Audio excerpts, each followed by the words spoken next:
You're listening to Tarazi Tuesdays with the Bible as Literature.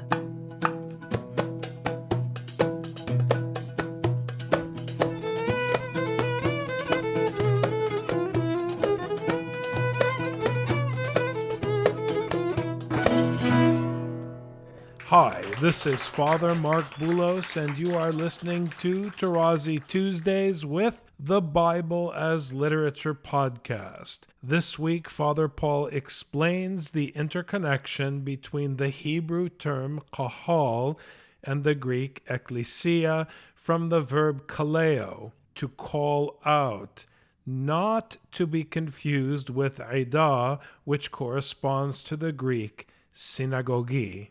I am delighted to introduce Father Paul on the Bible as Literature podcast, Tarazi Tuesdays. Then a young bull without blemish to the Lord he has to offer as sin offering.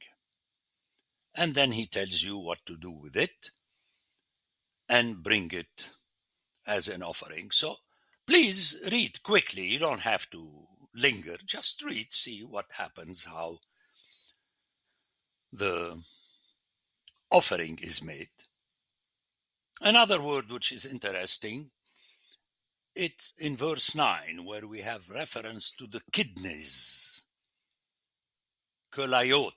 Again, for those who know Arabic, we have the same root. Kilwat, the kidney. And these are organs that are at the center of the abdomen, with the liver and close to the heart and so on.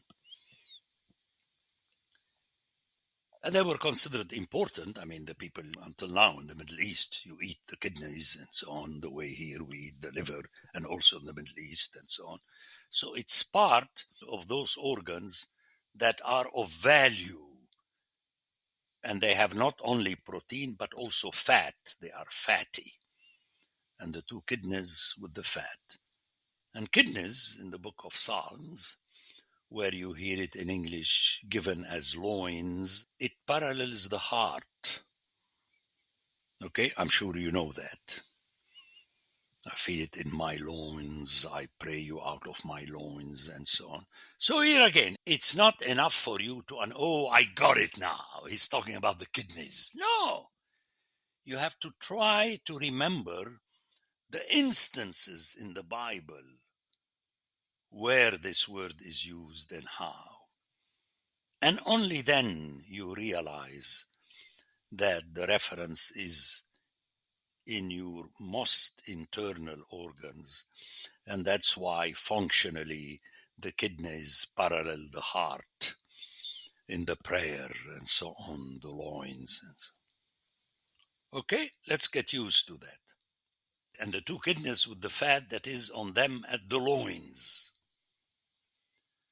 And then you have that other word, which is important, and I referred to earlier, the liver, which is hakkabed. It is technically the weightiness and thus the glory. That's the funny thing. The people knew that. And they called it kabed, and in Arabic we call it kabed. It's because people realize that it's the heaviest organ in the human body. As simple as that. So remember, when you go to the library and you read a book by a theologian from those fancy universities of Europe writing about the glory of God, don't lose your time. Remember what I told you. God is very heavy. And that's why he's always tired and seated on his throne. Okay? Remember Psalm 93.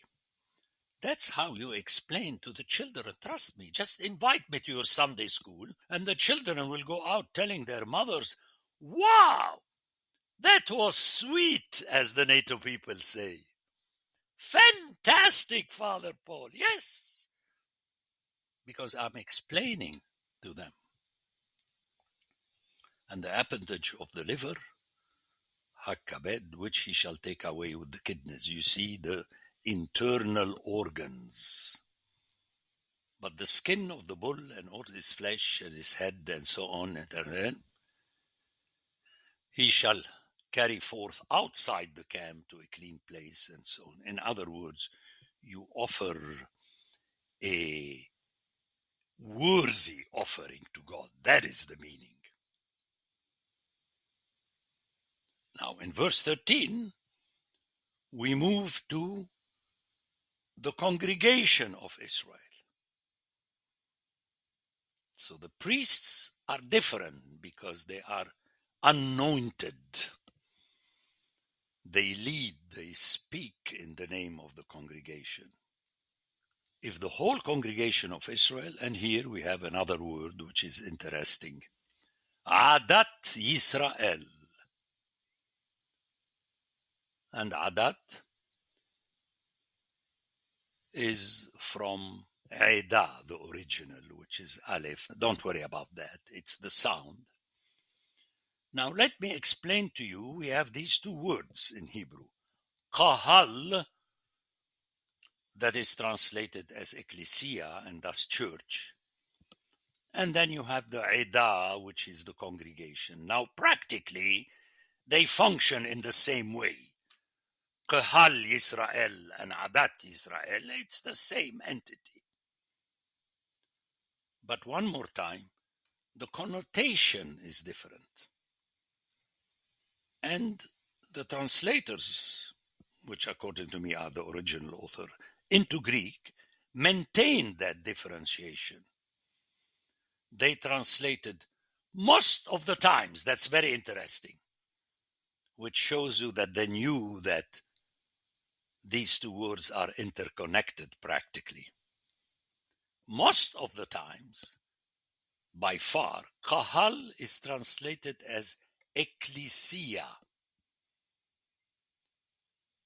Now in Greek it's interesting because Ecclesia is from the verb kaleo. So it links a verb and a noun that are different in Hebrew. To call is qara, to call out, and qahal. The other one, ʿedah, is most of the time translated as synagōgē, which means the gathering. Let's go for the difference in connotation. The gathering is something you can pinpoint with a picture. In other words, you take a picture of the people gathered in your church on Sunday. That would not be the church. That would be the synagōgē. Why? Because the qahal is called. So if you like, the ecclesia is moving. You have different people moving in one direction, following the source of the call. And we have here this reflected in 1 Corinthians 11 in Greek. When you come together into church,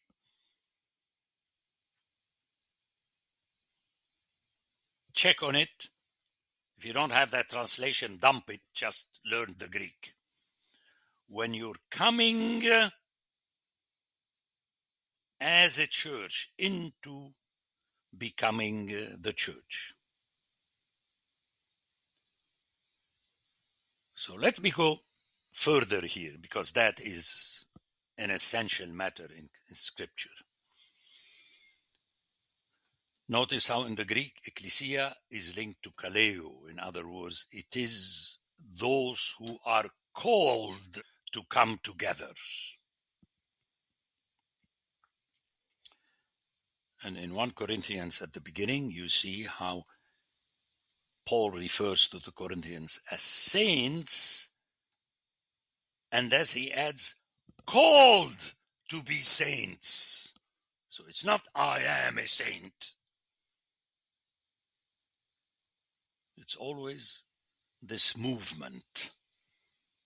And that's why he opted for his Gentile churches for this reason, and also for another reason, because the classical Jews of his times, those who called themselves Iudei, opted for the word synagogue. So to differentiate, he used the other word. And thus he was able to stress to the Gentiles, remember, don't you ever say we, period. There is no we are. We are the ones who are called to be the saints of the Most High.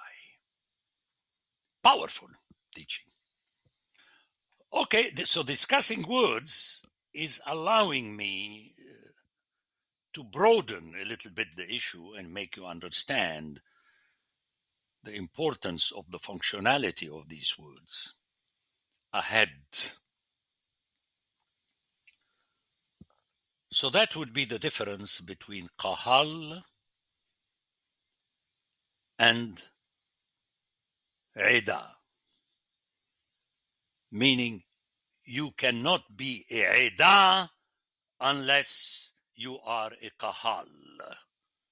First, you have to be moving in the direction of the call that always originates in God and not in the bells of your church, or whatever the Russians like to do and the Greek monks. No, it is the voice of God that calls you, and Paul refers to him as being O kalon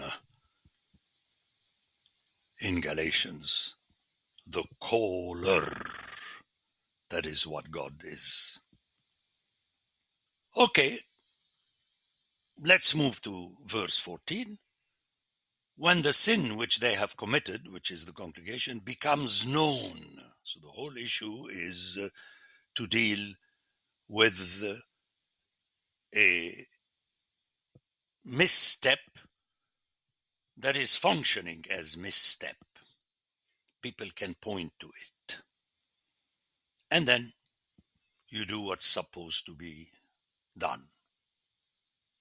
Now, there is another person besides the priest and the general congregation, the one who rules the congregation, if you like, the leader or the king or whatever. And here in verse 22 we have an interesting word, which is nasi. Very interesting. And its translations as ruler, sometimes as a prince and so on, but a person who is in the position of leader in the congregation. And then you have a series of verses regarding the nasi. That was 22 and following.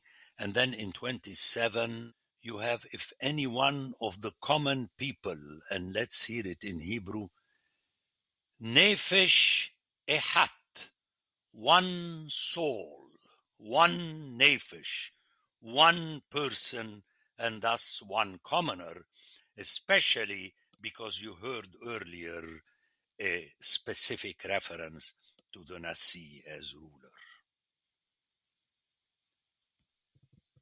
Okay, so positions are very important, and you could see that this settles in the churches of Paul. You have first the apostles, second the prophets, third the teachers, and then. I talked about that elsewhere, but for the time being, let's stick with the differentiation of someone who has sinned, and here at the end of 27 is guilty, and then you hear Shem, and I talked about that earlier. The Bible as Literature is a production of the Ephesus School Network.